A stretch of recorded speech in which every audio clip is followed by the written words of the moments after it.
opportunity to talk about another colonial Upchurch ancestor. I refer in this case to Richard Upchurch II, who was a member of the fourth generation of the family and head of the Moccasin Creek branch of the family. Let's have a little overview of Richard Upchurch II, and then we'll go into some detail. He was born in 1725 in Brunswick County, Virginia, and there he married and had his first children. Then he moved to North Carolina, where he was found on the rolls in 1755, and he lived eventually in Dunn Township in southern Franklin County, North Carolina. There we find on the record his 11 children. He died there in southern Franklin County, North Carolina in 1798 at the age of 73.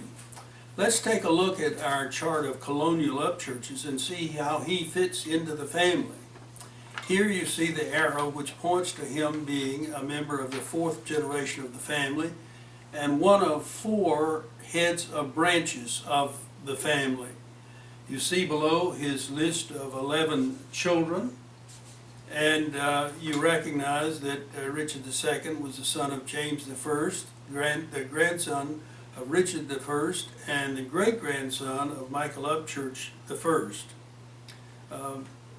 Now, I'm very proud of this particular individual, Richard Upchurch II, because he was my great-great-great-grandfather, or as in family history circles we sometimes say, my 3rd great-grandfather. And although I'm very proud of this individual, I have to share him with several 100,000 other people, because he is the progenitor of about 1/2 of all of the American individuals who have ever lived in this country. And I say that because he had 11 children, each of whom were head of a clan, and there were 22 clans. So by my math, 11 out of 22 is 50%. Now let's go to a poster of Virginia where he was born.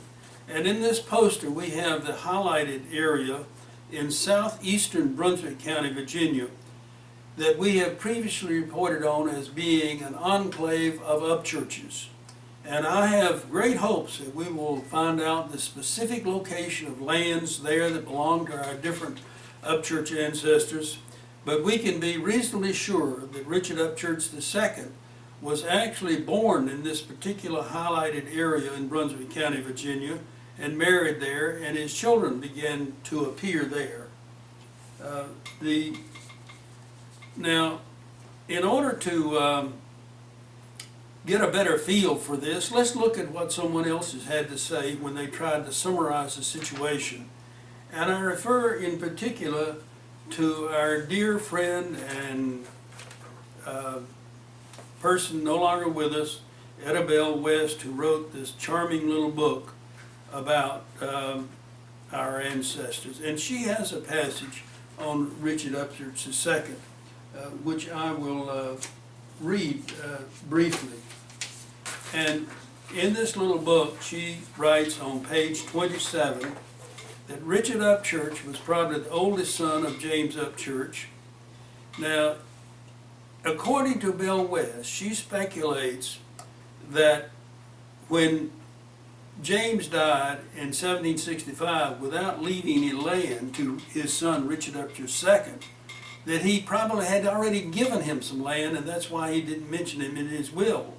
We know for a fact that Richard Upchurch II did own land. Now, there's no recorded deed that shows a transfer from his father to Richard Upchurch II, but we have other ways of knowing that he had land. And Bell West records as follows: the location of the property of Richard Upchurch is revealed in the following. On 16 June 1756, Lewis Parham was granted 516 acres of land in Brunswick County, Virginia, on White Elk Creek, adjoining Richard Upchurch. And that's recorded in Virginia Patent Book 33-2. Now, there are other records that show Richard Upchurch II in Brunswick County, Virginia. For example, in the May and June court in 1754, she writes here on page 27, a lawsuit was recorded wherein Louis Parham versus Richard Upchurch and William Ledbetter led to a settlement by payment of £7, 4 shillings, 4 pence, and a halfpenny. And that was in Brunswick County Court records in 1754. We have one or two other records of him being there. In the September court in 1753, Richard was a defendant in a case of Edwards versus Richard Upchurch, and that was in Brunswick County, Virginia, Order Book 5/38. Now, we know we have to move on with him transferring to North Carolina, and the specific reference we have is that Richard Upchurch II was in North Carolina on the tax rolls in 1755.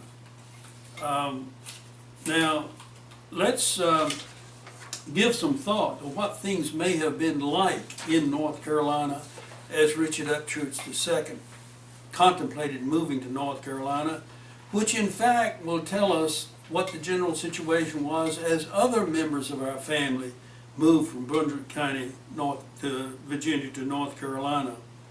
And I show you here a map of North Carolina in which I have two large colored areas. One is in yellow and one is in green. And they in fact refer to what would have been two very large counties at one point in time. But let me tell you how this unfolded. The fact is that in the early 1700s, along about 1710, 1720, there were settlers in eastern North Carolina in considerable abundance. And they began to occupy the land and clear it for farming and so on. And this was close to the seacoast and on the rivers, so they had good access and transportation. And they pressed ever inward. The problem is that they pressed westward. They came upon the Indians who were in full control of central North Carolina. And so there was a war that broke out in along about 1720 to 30 to 40 between the white settlers and the government and the Tuscarora Indians. Well, that was a one-sided battle. So by 1740, the Tuscarora Indians had been completely defeated. And although some of them continued to live in the area for a considerable period of time, the fact is that the white settlers were now free to push inward. So that is why there was created in 1746 two large counties, which I show you here colored in yellow and green. The yellow represents what was then created in 1746, Granville County. You'll notice that there's a small section of that yellow area that's still labeled Granville, and that's all that's left of the large county, which covered really what we now know as Granville, Vance, Warren, and Franklin. At the same time in 1746, there was created another large county called Johnson County. And it was the area shaded in green, and eventually it would be split up, and Wake would become the western part of that large county and Johnson the southern part. So the situation that the Upchurches faced as they moved from Virginia to North Carolina is that they moved into one of these two large counties. So when we say that Richard Upchurch II was on the tax roll in 1755 in Granville County, we mean it was in this very large county that as of 1755 would only have been in existence 7 years. Now, we don't know at first glance where in that big county he was found, but we do know from later studies that it probably was in the easternmost section. Let's think a little bit more about how that,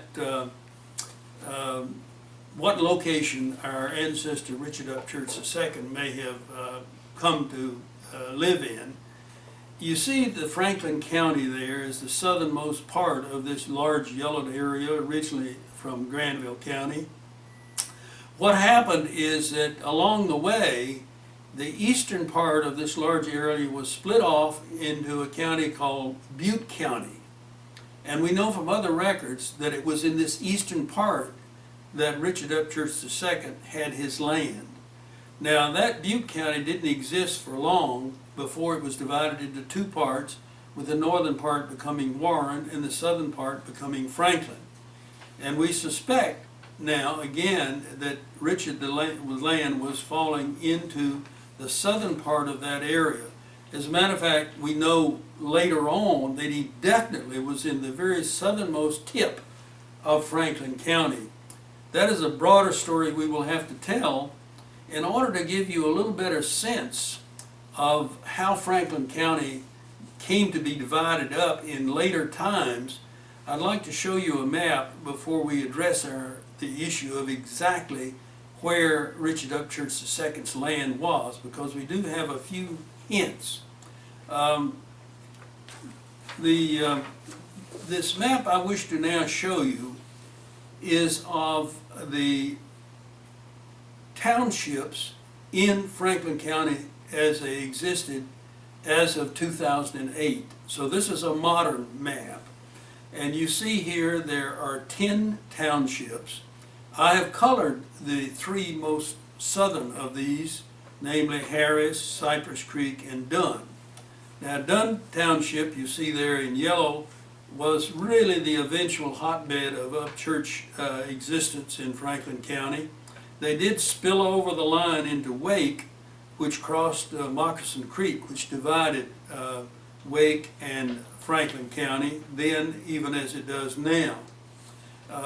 So we will find a great deal more information about the Upchurches there, and it will take considerable more telling. Now, in order to for you to have a grasp of this, we have to talk about some of these border changes that took place.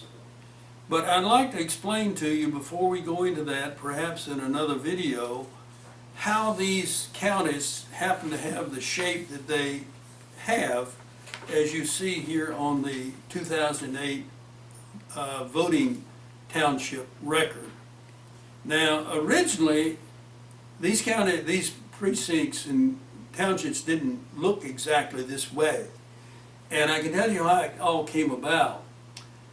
After the Civil War, the North Carolina state legislature was in great turmoil because the federal government was dictating how it should be constituted. And in part, it was constituted by a number of people who were sort of foreign to the community, one of which was an individual from Ohio. Now, in those days, they would call him a carpetbagger or a scallywag, but I won't be so negative. I will report that he brought a positive aspect. He remembered that in Ohio, which I suppose was his home, that the townships were laid out in a neat fashion of 6 by 6 miles. Now, that was nice flat country out there, and they could do that, and besides, the government set itself the job of dividing the countryside up in that way. Well, of course, in North Carolina, we'd already been divided up by cow paths and streams and Indian trails and that sort of thing long ago. But this individual insisted that North Carolina retrofit its township lines and that they be, at of all possible, 8 by 8 square miles. Now, we had a few counties that were sort of square, and you could fit in some 8 by 8s. But look at this map. Franklin County was an odd-shaped county, and there's no way you were going to fit a lot of 8 by 8 mile square areas. But you can see the surveyors did the best they could. They tried to lay these out in a squarish sort of form. Now, in the case of Dunn Township, it didn't look square at all, and you may wonder about how its name persisted over time. And I can tell you that when in about 1870, after the legislature acted in 1868, and they laid out these new forms, the surveyors tried to keep the same general names that had applied to the areas before. So what you see as Dunn Township there, created officially about 1870, had in fact been called Dunn's Township for many decades. So if we go back to 1800, 1810, 1820 and so on, we will find a huge number of records citing as being in Dunn Township. which was precisely in this yellow-colored area you see here. So that's a little bit of the story about how the boundaries have been shaped. And now we have a great deal more information to tell you about Richard Upchurch II, but we'd like to do that in another video, which we will call Richard Upchurch II Video Part 2. We have a wonderful record of how this individual has evolved, moving from Brunswick County, Virginia to North Carolina. And in Dunn Township in Franklin County, we have literally hundreds of records. Perhaps this branch of the family is better documented than almost any other, and it gives me great pride to bring this information to you and to look forward to telling you in another video some of the details about some of the visits I made to this area over the years and some of the information that came from that. Thank you for your attention.